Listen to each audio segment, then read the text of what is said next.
টেক্সারিং online চ্যানেলে আপনাদের সকলকে জানাই স্বাগতম। আজ ইতিমধ্যেই কেন্দ্রের মোদী সরকার এবং রাজ্যের মমতা সরকারের তরফ থেকে বেরিয়ে আসলো আটটি বিরাট বড় খবর, যা কিনা দেশের সহ রাজ্যের প্রত্যেক বাসিন্দার জন্য জানা অত্যন্ত দরকার। তাই চলুন বেশি সময় নষ্ট না করে আমরা প্রত্যেকটি খবর বিস্তারিতভাবে জেনে নিই। আর তার আগে আপনাদের কাছে ছোট্ট একটা অনুরোধ, অবশ্যই ভিডিওটিকে লাইক করবেন, সঙ্গে সঙ্গে সকলের কাছে ভিডিওটি দেখার পর শেয়ার করবেন। আর যদি আপনি আমাদের চ্যানেলে নতুন হয়ে থাকেন তাহলে চ্যানেলটিকে সাবস্ক্রাইব করবেন। ভিডিওটি যদি আপনি ফেসবুক থেকে দেখে থাকেন তাহলে অবশ্যই আমাদের পেজটিকে ফলো করবেন। আর আপনি এই মুহূর্তে দেশের কোন রাজ্যের কোন জেলা থেকে এই ভিডিওটি দেখছেন অবশ্যই আপনার এলাকার নাম কমেন্ট বক্সে লিখে জানিয়ে দেবেন। তো দেখুন, আজকের প্রথম খবরেই বলা হচ্ছে বাংলাদেশে ফের হিন্দুদের ওপর আঘাত, ভাঙা হলো সরস্বতী মূর্তি, ঘটনা ফরিদপুরের। তো বাংলাদেশে মন্দির এবং দেবদেবীর মূর্তি ভাঙচুরের ঘটনা একের পর এক ঘটেই চলেছে। এবার সরস্বতী পুজোতেও আঘাত নেমে এলো। বাংলাদেশের ফরিদপুরে এক মন্দিরে সরস্বতী মূর্তি ভেঙে ফেলার অভিযোগ উঠেছে দুষ্কৃতীদের বিরুদ্ধে। ঘটনায় এক যুবককে গ্রেপ্তার করেছে পুলিশ। জানা গেছে শুক্রবার রাত 11টা নাগাদ ফরিদপুর শহরের ভাটিলক্ষ্মীপুর এলাকায় কালী মন্দিরে ঘটনাটি ঘটেছে। অভিযোগ পেয়ে এক যুবককে গ্রেপ্তার করে পুলিশ। ধৃত যুবক আগেও এই একই কাণ্ড ঘটিয়েছিল। গত বছরের ইস্কনের মন্দিরে সরস্বতী মূর্তি ভাঙার অভিযোগ ওঠে তার বিরুদ্ধে, কিন্তু তখন তাকে পাগল আখ্যা দিয়ে ছেড়ে দেওয়া হয়। তবে চাপে পড়ে তাকে এবার কঠিন শাস্তি দেওয়া হবে বলে আশ্বাস দিয়েছে পুলিশ। বাংলাদেশে রাজেন্দ্র কলেজে ছাত্রদের আয়োজিত সরস্বতী পুজোয় এই মূর্তি যাওয়ার কথা ছিল। সমর মণ্ডল নামে ওই কলেজের পুজোর উদ্যোক্তা এক ছাত্র বলেন, সরস্বতী পুজো তার জন্য একজন মৃৎশিল্পীকে দিয়ে মূর্তি বানানো হয়েছিল। আমরা অনেক ছাত্ররা মিলে সরস্বতী পুজো করতে চেয়েছিলাম, নিমন্ত্রণ পত্র পাঠিয়েছি, কিন্তু শেষ মুহূর্তে ভাঙচুর করা হলো। সরস্বতী প্রতিমা এমন সময় ভাঙা হলো যে সংস্কারের সময়ও পাওয়া যাবে না। এর আগে দুর্গাপুজোর মুখে বাংলাদেশে মূর্তি ভাঙচুর হয়েছিল। একের পর এক নির্মীয়মান দুর্গা প্রতিমা ভাঙার ঘটনা ঘটেছিল বাংলাদেশের ফরিদপুর জেলায়। সেখানে একটি মন্দিরে 8টি নির্মীয়মান দুর্গা প্রতিমা ভাঙচুর হয়েছিল বলে অভিযোগ উঠেছিল। ঘটনার তদন্ত নেমেছিল পুলিশ, কিন্তু কাউকে গ্রেপ্তার করেনি। বারবার মূর্তি ভাঙচুরের ঘটনায় আতঙ্ক ছড়িয়েছে বাংলাদেশের হিন্দুদের মধ্যে। তো দেখুন, আজকের আরও একটি বড় খবর, সপ্তাহে এত ঘন্টার বেশি কাজ নয়, সতর্ক করে কর্মীদের বেতন বৃদ্ধির পরামর্শ দিল কেন্দ্র সরকার। তো সপ্তাহে 60 ঘন্টার বেশি কাজ করলে তার নেতিবাচক প্রভাব পড়তে পারে শরীরে। সম্প্রতি একটি অর্থনৈতিক সমীক্ষায় এমনটাই জানানো হয়েছে। ভারতে বাজেটের আগে সংসদে পেশ করা অর্থনৈতিক সমীক্ষায় বলা হয়েছিল কাজের জন্য দীর্ঘক্ষণ ডেস্কে সময় কাটালে তার নেতিবাচক প্রভাব পড়বে মানসিক স্বাস্থ্যের ওপর। ভারতে কর্মীদের উদ্দেশ্যে এবার বড় খবর, একদিনে 12 ঘন্টা বা তার বেশি সময় ধরে কাজ করলে ক্ষতি হতে পারে মানসিক স্বাস্থ্যের।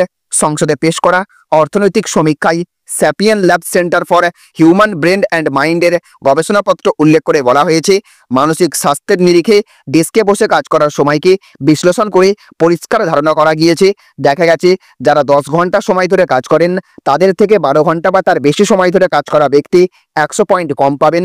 অর্থনৈতিক সমীক্ষায় উল্লেখ করা এই তথ্যের বিশ্লেষণ করলে বোঝাই যাচ্ছে যারা 12 ঘন্টা বা তার অধিক সময় ধরে কাজ করছেন তাদের থেকে দিনে 10 ঘন্টা সময় কাজ করা ব্যক্তিদের মানসিক স্বাস্থ্য অপেক্ষাকৃত ভালো থাকবে। মানসিক এবং শারীরিকভাবে সুস্থতা বজায় রেখে সপ্তাহে কতক্ষণ কাজ করা উচিত সেই হিসেব নিয়ে যখন গোটা দেশ তোলপাড়, তখনই অর্থনৈতিক সমীক্ষায় দিনে কতক্ষণ কাজ করা উচিত সেই বিষয়ে তথ্য তুলে ধরা হলো। কেন্দ্রীয় সরকার এবার স্পষ্ট ভাষায় জানিয়ে দিল শারীরিক এবং মানসিক স্বাস্থ্য ইতিবাচক রাখার জন্য সপ্তাহে 60 ঘন্টার বেশি কাজ করা উচিত নয়। তো দেখুন, আজকের আরও একটি বড় খবর, বাবার সম্পত্তিতে এখন আর মেয়ের অধিকার থাকবে না, বড় রায় দিল হাইকোর্ট। তো ভারতীয় সংবিধান অনুসারে পুত্র এবং কন্যাকে সমান অধিকার দেওয়া হয়েছে। এই কারণে উভয়েরই তাদের পিতামাতার সম্পত্তিতে সমান অধিকার রয়েছে। কিন্তু এখন হাইকোর্ট এই বিষয়ে একটি বড় রায় দিয়েছে, যেখানে বলা হয়েছে কোন কোন শর্তে একজন মেয়ে তার বাবার সম্পত্তিতে অধিকার পাবে না। সম্পত্তি সংক্রান্ত কোনো না কোনো মামলা সর্বদা আদালতে যায়, যেখানে অনেক সময় কন্যার অধিকার সম্পর্কিত কোনো মামলাও দেখা যায়। এখন আবারও এমন একটি মামলা সামনে এসেছে যার উপর আদালত একটি বড় রায় দিয়েছে এবং জানিয়েছে কোন পরিস্থিতিতে বাবার সম্পত্তির ওপর মেয়ের কোনো অধিকার থাকবে না। সম্প্রতি দিল্লি হাইকোর্ট বলেছে যে একজন তালাকপ্রাপ্ত মেয়ের তার মৃত বাবার সম্পত্তির ওপর কোনো অধিকার নেই, কারণ সে ভরণ পোষণের অধিকারী নয়। এই মন্তব্যের মাধ্যমে একজন তালাকপ্রাপ্ত মহিলার আপিল খারিজ করে দিয়েছে আদালত। মহিলাটি পারিবারিক আদালতে ভরণ পোষণের জন্য তার মা এবং ভাইয়ের ওপর চাপ সৃষ্টি করেছিলেন, কিন্তু হাইকোর্ট সেই আপিল সম্পূর্ণভাবে খারিজ করে দেয়। তো দেখুন আজকের আরও একটি বড় খবর, 2011 মমতা বন্দ্যোপাধ্যায় মাওবাদীদের ব্যবহার করে সিপিএম নেতাদের খুন করেছিলেন, মন্তব্য সুকান্ত মজুমদারের। তো সালটা 2011, বাংলার ঐতিহাসিক পালাবদলের সময় 34 বছরের বাম শাসনের অবসান ঘটিয়ে মমতা বন্দ্যোপাধ্যায়ের নেতৃত্বে রাজ্যের মসনদ দখল করেছিল তৃণমূল কংগ্রেস। সেই বছরে বিধানসভা ভোটে তৃণমূলকে সমর্থন জানিয়েছিল মাওবাদীরা। খোদ কিষেনজি ঘোষণা করেছিলেন তিনি মমতা বন্দ্যোপাধ্যায়কে মুখ্যমন্ত্রী হিসেবে দেখতে চান। সিপিএম তখনই বলেছিল মাও তৃণ জোট। সেই পালা বদলের প্রায় 14 বছর পর প্রায় একই বুলি বিজেপি রাজ্য সভাপতি সুকান্ত মজুমদারের গলায় না জোট নিয়ে মন্তব্য করেননি, তার থেকেও গুরুতর অভিযোগ করেছেন। বলেছেন মমতা বন্দ্যোপাধ্যায়ের নেতৃত্বে সিপিএম নেতাদের নাকি বেছে বেছে খুন করত মাওবাদীরা।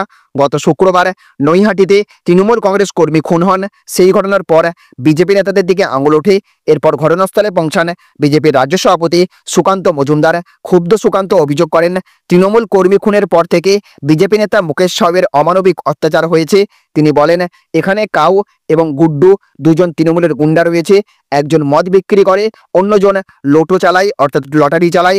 গরিব মানুষের সমস্ত কিছু লুট হচ্ছে। পার্থ ভৌমিকের সাগরেদ এরা।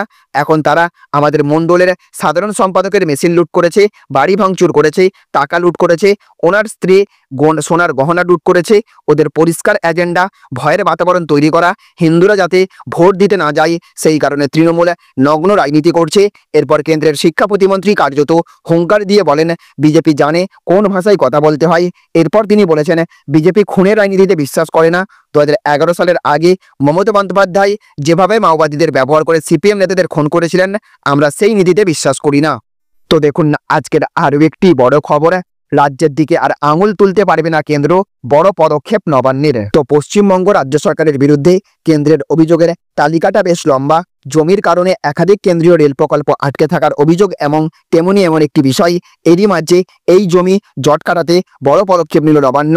রাজ্য সরকারের হিসেব বলছে কেন্দ্রের এমন প্রকল্পের সংখ্যা পশ্চিমবঙ্গে রয়েছে মাত্র 5টা।